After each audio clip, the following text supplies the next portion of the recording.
शिक्षा दर्शन में आप सबों का एक बार फिर से बहुत बहुत स्वागत है। दोस्तों, आज के इस वीडियो में हम लोग बात करेंगे रूपीम के प्रकार या भेद के विषय में। तो चलिए दोस्तों, वीडियो को शुरू करते हैं और जानते हैं। रूपीम के भेद या प्रभेद। रूपीम के भेद या प्रभेद निम्नलिखित आधारों पर किए जा सकते हैं। पहला है अर्थ के आधार पर, दूसरा प्रयोग के आधार पर, दूसरा अर्थ के आधार पर, तीसरा प्रकार के आधार पर। तो रूपीम के तीन भेद हैं या रूपीम के तीन प्रकार हैं: प्रयोग के आधार पर, अर्थ के आधार पर और प्रकार के आधार पर। तो दोस्तों, पहला है प्रयोग के आधार पर, इसको जान लेते हैं। प्रयोग के आधार पर, प्रयोग से यहाँ हमारा तात्पर्य भाषा में रूपीमों के प्रयोग से है। रूपीम स्वतंत्र रूप से प्रयुक्त हो सकते हैं अथवा नहीं। इस आधार पर इनके दो भेद किए जा सकते हैं। दोस्तों, रूपीम के आधार पर बात किया जाए तो इनमें प्रयोग के आधार पर हमारा तात्पर्य है कि भाषा में रूपीम के प्रयोग स्वतंत्र रूप से प्रयुक्त हो सकते हैं या नहीं। इसके आधार पर हम लोग इसे दो भागों में बांट सकते हैं या इनके दो भेद हैं। पहला है मुक्त रूपीम और दूसरा है बद्ध रूपीम। पहला मुक्त रूपीम।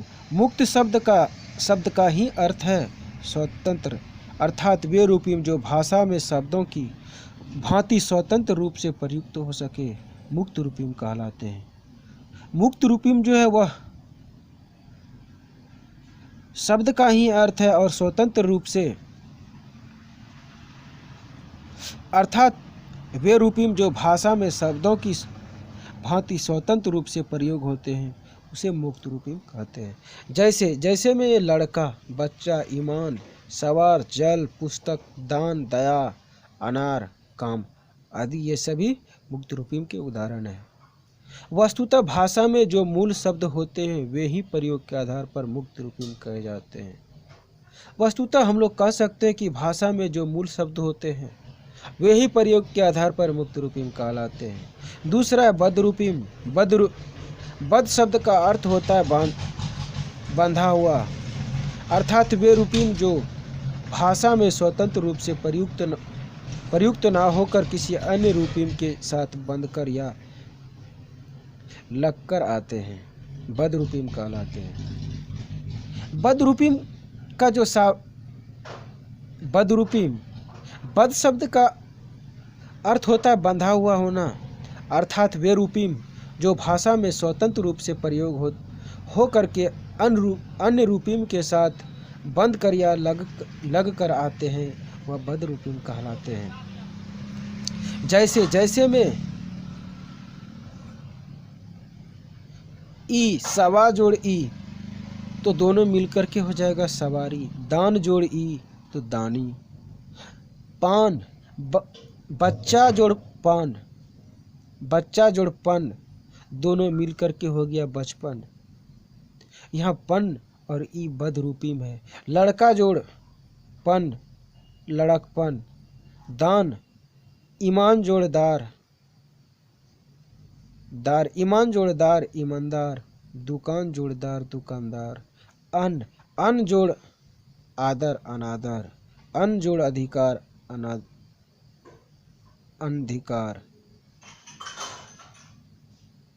अनधिकार। वी जोड़ शेष, विशेष। वी जोड़ गत, विगत। प्र जोड़ गति, प्रगति। प्र जोड़ कार्य, प्रकार्य। बद्ध रूपीम भी भाषा की लघुतम सार्थक इकाइयाँ हैं। केवल ये स्वतंत्र रूप में न आकर अन्य रूपीमों के साथ बंधकर ही प्रयुक्त होते हैं।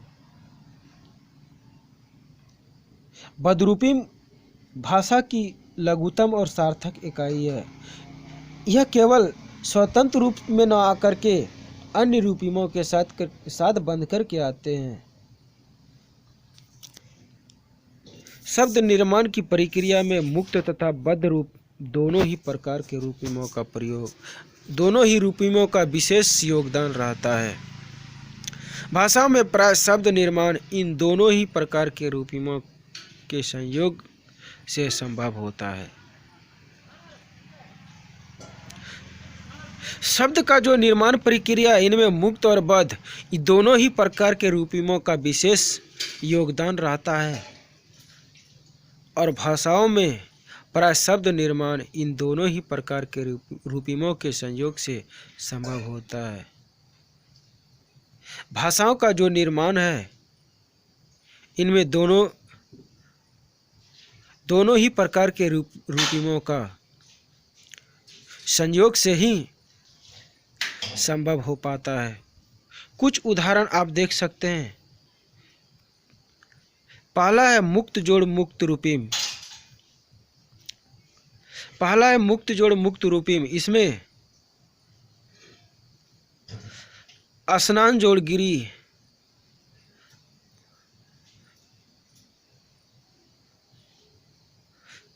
शास्त्रान जोड़ गिरी शास्त्रान गिरी, धर्म जोड़ वीर धर्मवीर, काली जोड़ मिर्च काले मिर्च, मंत्री जोड़ परिषद मंत्री परिषद। दूसरा है मुक्त जोड़ बद रूपिम।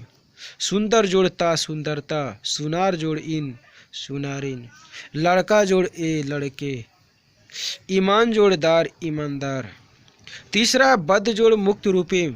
अ जोड़ सुंदर असुंदर, बे जोड़ चैन बेचैन, अन जोड़ अधिकार अनाधिकार, सु जोड़ शील सुशील। चौथा बद्ध जोड़ बद रूपिम। वी जोड़ ज्ञ विज्ञ, अ जोड़ ज्ञ अज्ञ। अगला अर्थ के आधार पर रूपिम के दो भेद किए जाते हैं। रूपिम के आधार पर अर्थ के आधार पर रूपिम के दो भेद हैं या रूपिम के दो प्रकार हैं। पहला है मूलांश तथा दूसरा है प्रत्यय। मूलांश वास्तव में शब्द के अर्थ का आधार होता है तथा प्रत्यय का अर्थ मूलांश के अर्थ में परिवर्तन करता है। मूलांश जो है वह वास्तव में शब्द के अर्थ के आधार पर होते हैं और प्रत्यय का अर्थ मूलांश के अर्थ में परिवर्तन करता है। उदाहरण के लिए लड़के शब्द में दो रूपिम हैं। उदाहरण की बात किया जाए तो इनमें लड़के शब्द में दो रूपिम हैं। लड़का जोड़ ए लड़के। इनमें लड़का मूलांश है तथा ए प्रत्यय। इन शब्द में लड़का रूपिम पूरे शब्द के मुख्य अर्थ को बताने वाला है। यदि हम लड़का शब्द का अर्थ बताना चाहे तो बता सकते हैं कि यह प्राणीवाचक है, पुरुष है तथा कम उम्र वाला है, जबकि ए रूपिम प्रत्यय इस लड़का शब्द के मूल अर्थ में थोड़ा सा परिवर्तन कर उसे बहुवचन बना रहा है। इसे हम इस प्रकार व्यक्त कर सकते हैं, जैसे लड़के बराबर लड़का जोड़ ए लड़के। प्राणी मानव पुरुष कम उम्र, ये सभी बहुवचन है। वाक्य में वितरण की दृष्टि से देखें तो मूलांश की तुलना में प्रत्यय का क्षेत्र अधिक व्यापक होता है। यदि वाक्य में वितरण की दृष्टि से देखें तो यह मूलांश की तुलना में प्रत्यय का क्षेत्र बहुत ही अधिक व्यापक होता है। मूलांश में सदैव कोशगत अर्थ बताता है, जबकि प्रत्यय व्याकरणिक अर्थ देता है। अन्य कुछ उदाहरण देखिए। यहाँ पर जो है मूलांश सदैव जो है कोशगत अर्थ बताता है, लेकिन प्रत्यय व्याकरणिक अर्थ को बताते हैं। यहाँ पर कुछ उदाहरण दिया गया है। तो मूलांश और प्रत्यय। सुनारिन, सुनार जोड़ इन, दोनों मिलकर के सुनारिन बनता है। सुनार मूलांश है और इन प्रत्यय है, ये दोनों मिलकर के सुनारिन होगा और ये स्त्रीलिंग सूचक शब्द है। सुंदरता, सुंदर जोड़ ता, ये भाववाचक संज्ञार्थक शब्द हैं।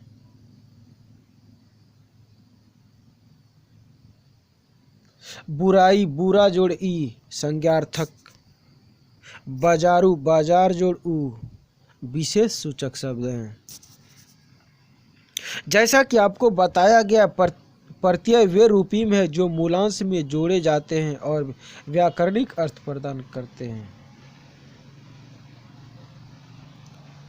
यहाँ पर दोस्तों आप पहले ही आपको बताया गया है कि प्रत्यय वे रूपीम है जो मूलांश में जोड़े जाते हैं और व्याकरणिक अर्थ को प्रदान करते हैं। भाषाओं में प्रत्यय मूलांश के आरंभ में, मध्य में तथा अंत में तीनों या स्थानों पर लग सकते हैं। भाषाओं में प्रत्यय मूलांश तीनों रूपों में लग सकते हैं, मध्य, प्रारंभ और अंत, ये तीनों स्थानों में लग सकते हैं। हिंदी में प्राय प्रत्यय मूलांश के आरंभ या अंत में ही लगते हैं। हिंदी में जो है मूलांश प्राय आरंभ और अंत में ही लगते हैं, परंतु संसार में ऐसी अनेक भाषाएं हैं जिसमें प्रत्यय मूलांश के बीच में ही लगते हैं। इसके अलावा भी संसार में ऐसी अनेक भाषाएं हैं जिनमें प्रत्यय मूलांश के बीच में लगते हैं। इस आधार पर प्रत्यय तीन प्रकार के हो जाते हैं। इस आधार पर प्रत्यय जो हो वो तीन प्रकार के हो जाते हैं: पूर्व प्रत्यय, मध्य प्रत्यय तथा अंत्य प्रत्यय। हिंदी में केवल पूर्व प्रत्यय तथा अंत्य प्रत्यय के उदाहरण ही प्राप्त होते हैं। यहाँ पर जो है इन आधार पे प्रत्यय तीन प्रकार के जो हैं वो पूर्व प्रत्यय, मध्य प्रत्यय और अंत्य प्रत्यय हैं। लेकिन जो है हिंदी में केवल दो ही प्रत्यय है, वह पूर्व प्रत्यय और अंत्य प्रत्यय है, जो कि हमें इन दोनों का ही उदाहरण मिलते हैं। जैसे पहला है पूर्व प्रत्यय।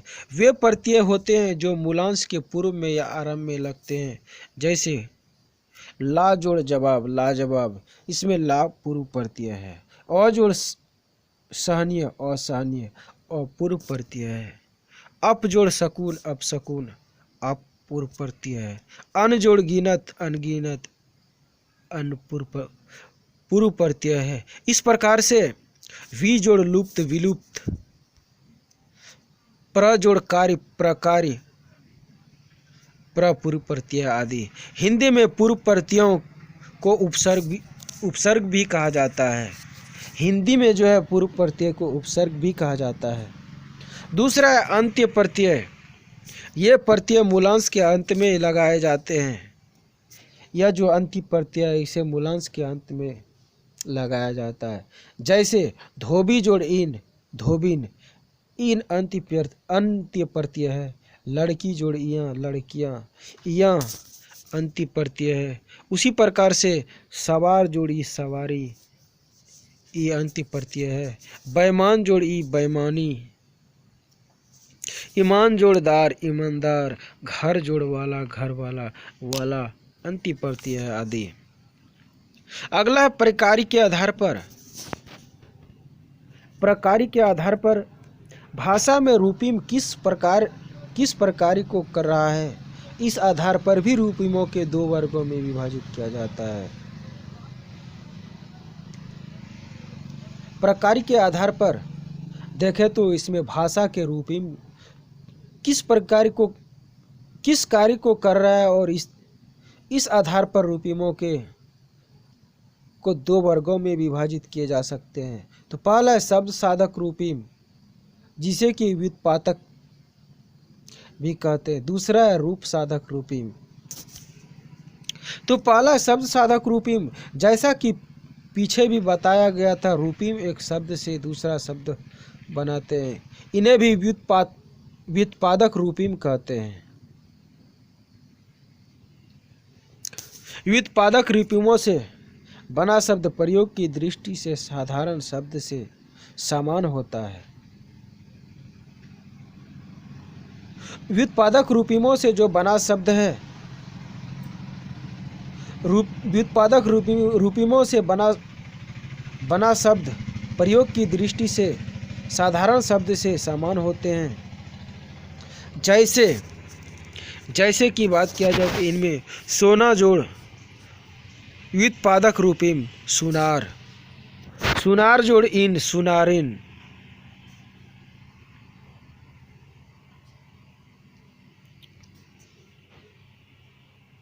धन जोड़ वान धनवान, धन जोड़ ई धनी, ईमान जोड़ दार ईमानदार, ईमानदार जोड़ ई ईमानदारी। तो दोस्तों यहाँ पर ईन वान ई दार ई व्युत्पादक रूपी में है। भाषा के शब्द निर्माण की प्रक्रिया चूंकि बराबर चलती रहती है, अतः व्युत्पादक प्रतियों की संख्या असीमित होती है। ये रूपिम प्रासंज्ञा से विशेषण से संज्ञा अथवा क्रिया से संज्ञा आदि बनाने के काम आते हैं। दोस्तों यहाँ पर कह रहे हैं कि ये जो रूपिम है वह प्राय संज्ञा से विशेषण से संज्ञा और क्रिया से संज्ञा आदि को बनाने में काम आते हैं।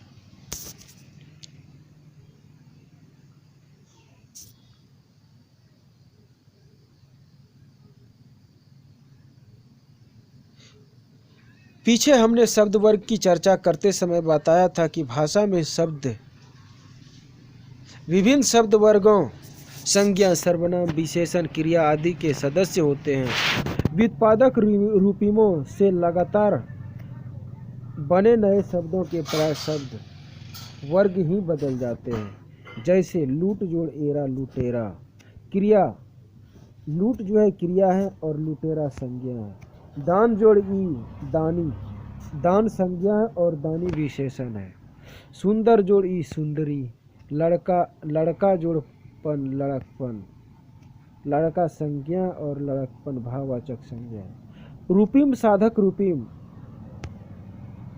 रूप साधक रूपिम वे रूपिम होते हैं जो किसी शब्द को वाक्य में प्रयुक्त होने योग्य बनाते हैं। रूप साधक रूपिम वे रूपिम होते हैं जो किसी शब्द को वाक्य में प्रयुक्त करके योग्य बनाते हैं। इन रूपिमों को लगने से एक ही शब्द के विभिन्न रूप हमें प्राप्त होते हैं। यह रूपिम लग जाने से एक ही शब्द विभिन्न रूप में प्राप्त होते हैं। अर्थात शब्द तो एक ही रहता है परंतु उनके रूपों में भिन्नता आ जाती है।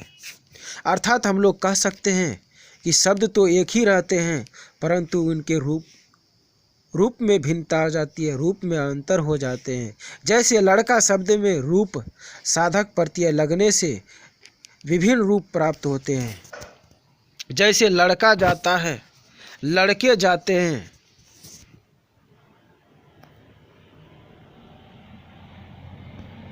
लड़कों को बुलाओ, लड़कों इधर आओ, हे लड़के क्या कर रहे हो आदि।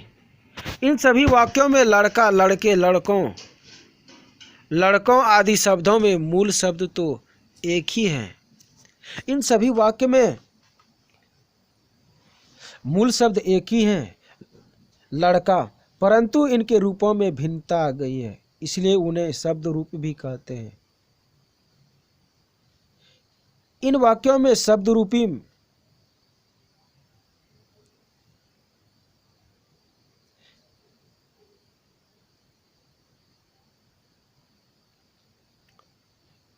इन सभी वाक्यों में लड़का, लड़के, लड़कों आदि शब्द में मूल शब्द तो एक ही है, लड़का, परंतु इनके रूपों में भिन्नता आ गई है, इसलिए इन्हें शब्द रूपी भी कहते हैं। आगे कह रहे हैं कि इस प्रकार रूप साधक रूपी से शब्दों के बाह्य स्वरूप में ही परिवर्तन होता है। इस प्रकार से जो है रूप साधक रूपिम से शब्दों के बाह्य स्वरूप ही बदल जाते हैं, बाहरी रूप ही बदल जाते हैं, शब्द का अस्तित्व नहीं बदलता, जबकि व्युत्पादक रूपिमों से नया शब्द ही प्राप्त होता है।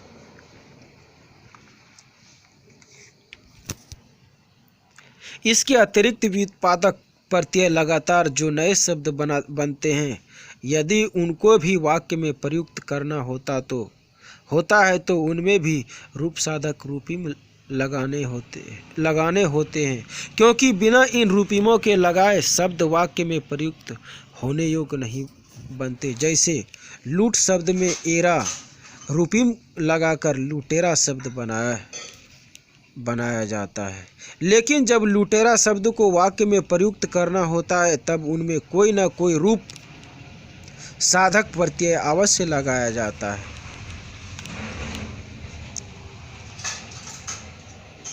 यहाँ पर दोस्तों कहा जा रहा है कि लूट शब्द में एरा रूपिम लगा करके लुटेरा शब्द बनाए जाते हैं, लेकिन जब लुटेरा शब्द को वाक्य में प्रयुक्त करना होता है तब उसमें कोई न कोई रूप साधक प्रत्यय अवश्य लगाया जाता है। जैसे की बात किया जाए तो इनमें लुटेरे ने सब माल लूट लिया, लुटेरा जोड़ ए लुटेरे होता है। लुटेरों को पुलिस ने पकड़ लिया, लुटेरा जोड़ ओ लुटेरों। इस प्रकार भाषा में शब्द साधक या व्युत्पादक तथा रूप साधक दोनों ही प्रकार के रूपिमों का विशेष महत्व होता है। इस प्रकार से जो है शब्द साधक या व्युत्पादक तथा रूप साधक दोनों ही प्रकार से रूपिमों का विशेष महत्व हो जाता है।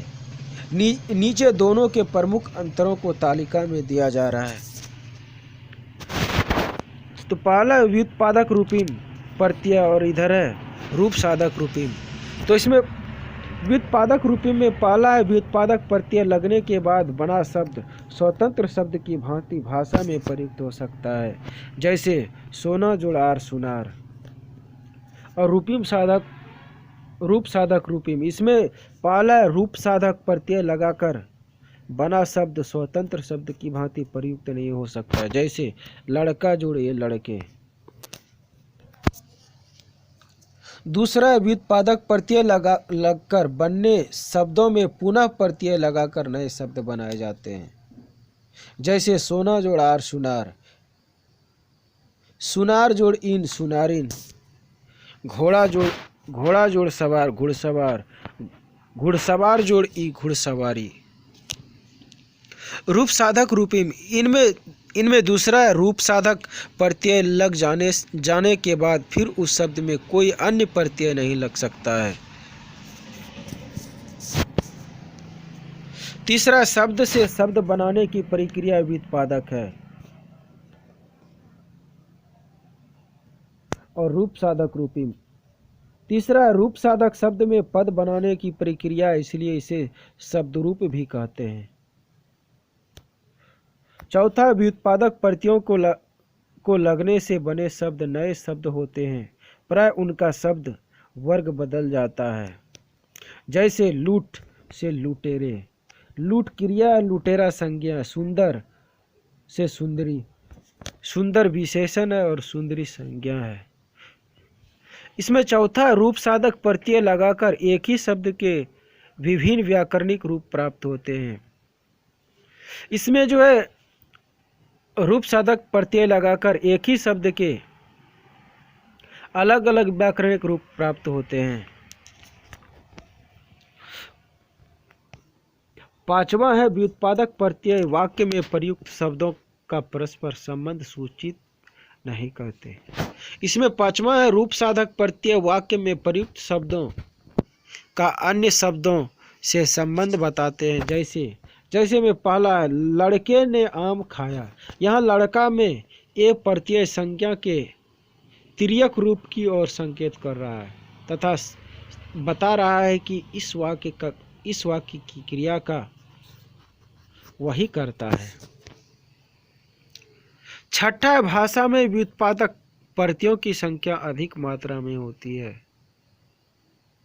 भाषा में व्युत्पादक प्रत्ययों की संख्या अधिक मात्रा में होती है। इसमें छठा है रूप साधक प्रत्यय प्राय कम संख्या में होती है।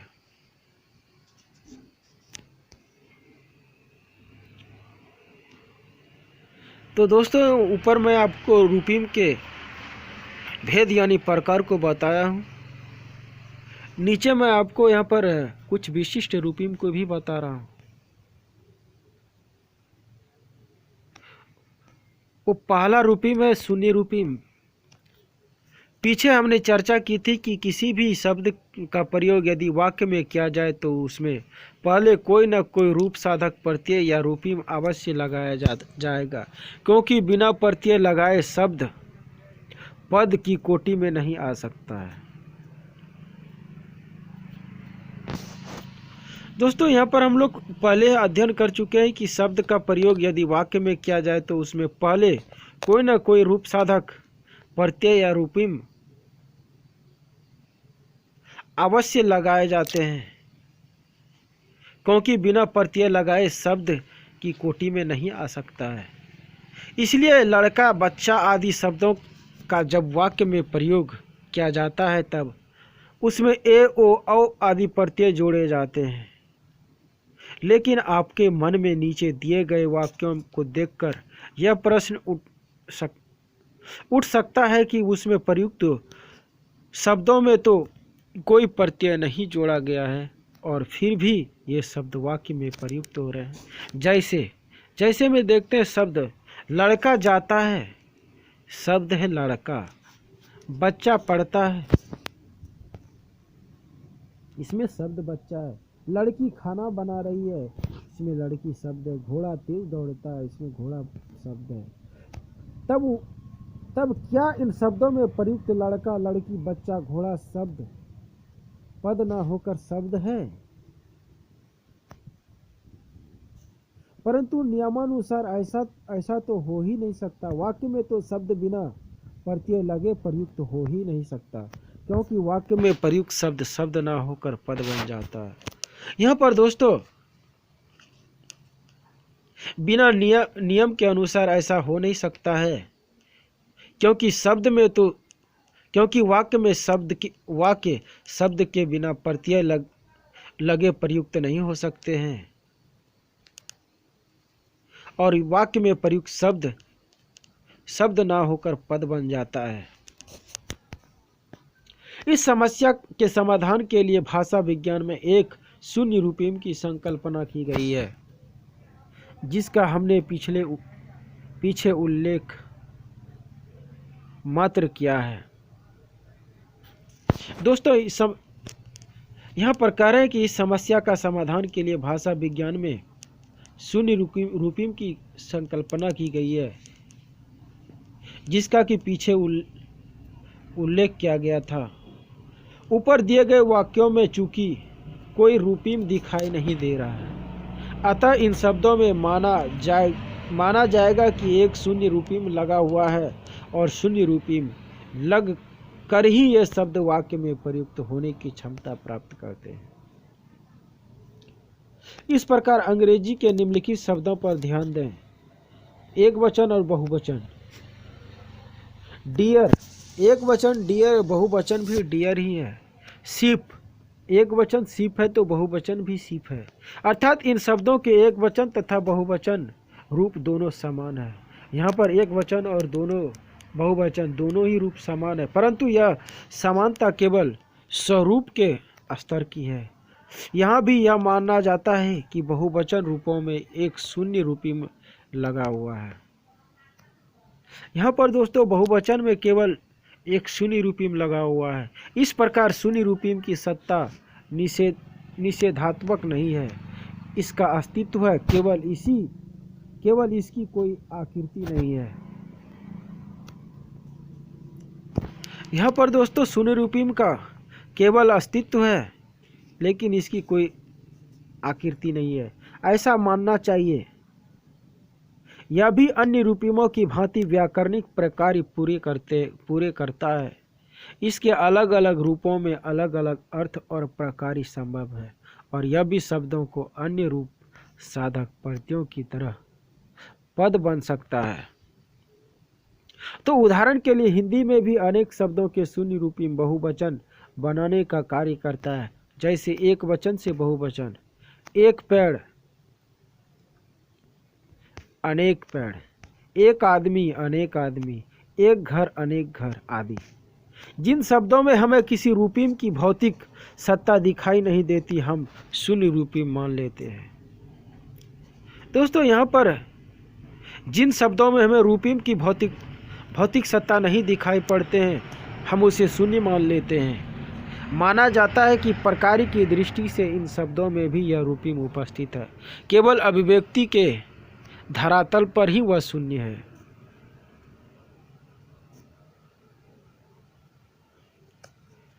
यहाँ पर माना जा रहा है कि प्रकार की दृष्टि से इन शब्दों में भी रूपिम उपस्थित होते हैं, लेकिन केवल अभिव्यक्ति के धरातल पर ही वह शून्य रहते हैं। अगला है सर्वादेशी रूपिम। भाषाओं में कुछ ऐसे रूप भी प्राप्त होते हैं जिनका प्रकार तो एक ही होता है, परंतु उनमें ध्वनि सामान्य नहीं होता। उदाहरण के लिए हिंदी में क्रिया रूपों के जब भूतकाल रूप बनाए जाते हैं तो मूल क्रिया रूप में आ प्रत्यय जोड़ दिया जाता है।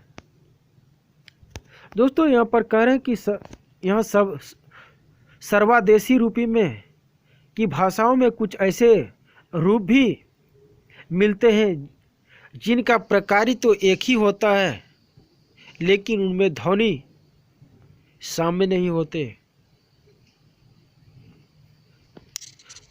हिंदी में उदाहरण की बात किया जाए तो इनमें जब भूतकाल रूप बनाए जाते हैं तो इनमें मूल क्रिया के रूप में आप प्रत्यय जोड़ दिया जाता है। जैसे पढ़ से पढ़ा, चल से चला, उठ से उठा, बैठ से बैठा। लेकिन जब जाना क्रिया का भूतकाल रूप गया बनता है, वस्तुतः यहाँ जाना के जौ का गौ रूप में परिवर्तन हो जाता है। यहाँ पर कहा जा रहा है कि जाना क्रिया का भूतकाल रूप गया बनता है, लेकिन जाना के जौ का गौ रूप में परिवर्तित हो जाता है। जौ का गौ रूप में परिवर्तन हो जाता है। मूलतः प्रकारी का अर्थ के स्तर पर तो जौ तथा गौ एक ही है। यहाँ पर जो है जौ और गौ का जो अर्थ है वह एक ही है, परंतु अभिव्यक्ति के स्तर पर दोनों में अंतर आ गया है, क्योंकि इन दोनों में कोई ध्वनि साम्य नहीं है। परंतु यहाँ पर कहा जा रहा है कि अभिव्यक्ति के स्तर पर दोनों में परिवर्तन आ गए हैं, क्योंकि इन दोनों में कोई भी ध्वनि साम्यक नहीं है। इसी तरह के रूपों को सर्वादेशी रूप कहा जाता है। इस प्रकार से इस तरह के रूपों को सर्वादेशी रूप कहा जाता है। अंग्रेजी भाषा में भी आपको इस रूपिम के उदाहरण मिल सकते हैं। नीचे दिए गए अंग्रेजी शब्दों पर ध्यान दीजिए तो है काइंड से काइंडर, थिक से थिकर, स्वीट से स्वीटर, लेकिन गुड का बेटर बनता है। प्रकार की दृष्टि से दोनों एक ही है, अतः एक ही रूपिम के समरूप माने जाएंगे। इस प्रकार के रूपों को ही सर्वदेशी रूप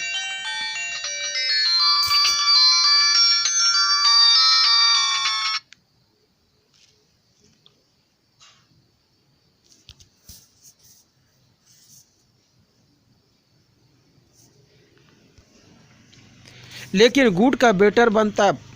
प्रकार की दृष्टि से दोनों एक ही है, अतः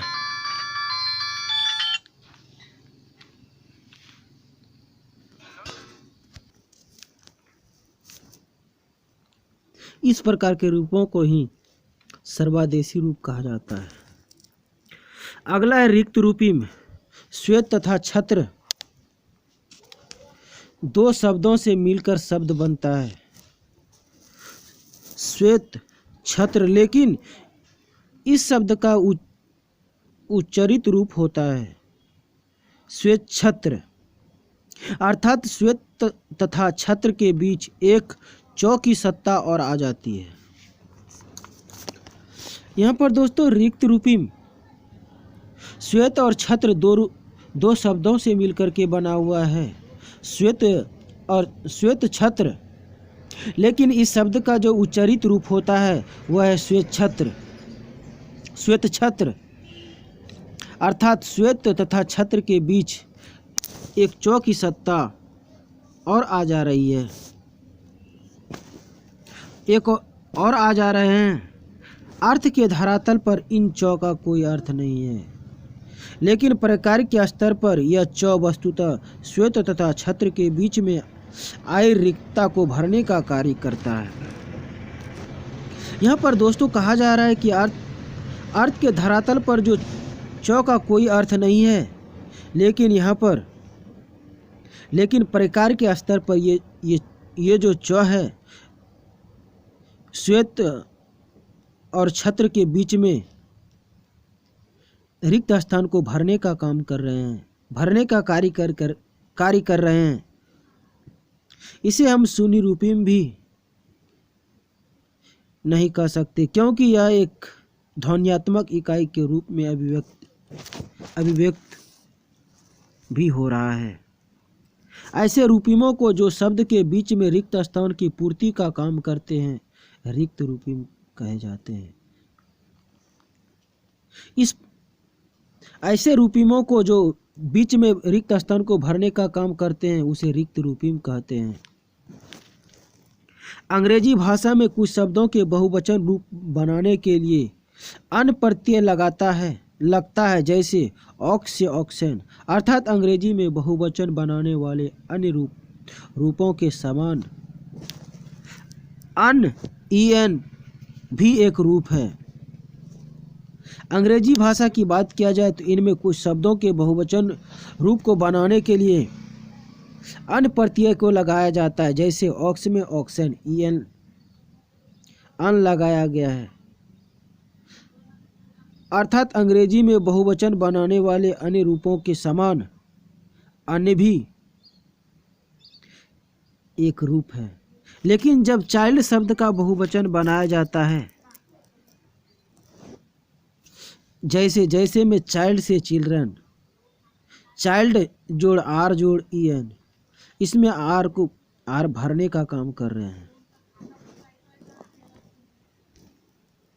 तो चिल्ड्रन में चाइल्ड तथा ईएन के बीच में रो आर रूप आ जाता है। यह आर भी यहाँ चाइल्ड तथा ईएन के बीच की रिक्त स्थान को भरने वाला रिक्त रूपीम है। वस्तुतः यदि आप हिंदी के श्वेत तथा छात्र को मिलाकर बोलने का प्रयास करेंगे तो उच्चारण की स्वाभाविकता बनाए रखने के लिए त्र तथा छ के बीच में चौ का उच्चारण स्वतः ही आ जाएगा। यहाँ पर कहा जा रहा है कि यदि आप हिंदी में श्वेत और छत्र को मिलाकर के बोलने का प्रयास करेंगे तो उनके उच्चारण में स्वाभाविक ही तर और छ के बीच में चौ का उच्चारण स्वतः ही आ जाएगा।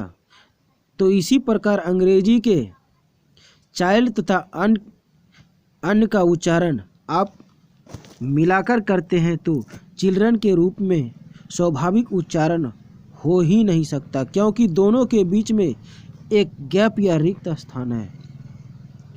इसी रिक्त स्थान को पूरा करने के लिए जिन ध्वन्यात्मक रूपों का प्रयोग किया जाता है उनको रिक्त रूपीम कहते हैं। तो दोस्तों मैं आज के इस वीडियो में मैं आपको रूपीम के प्रकार या भेद को बताया हूँ। तो आज के इस वीडियो में इतना ही।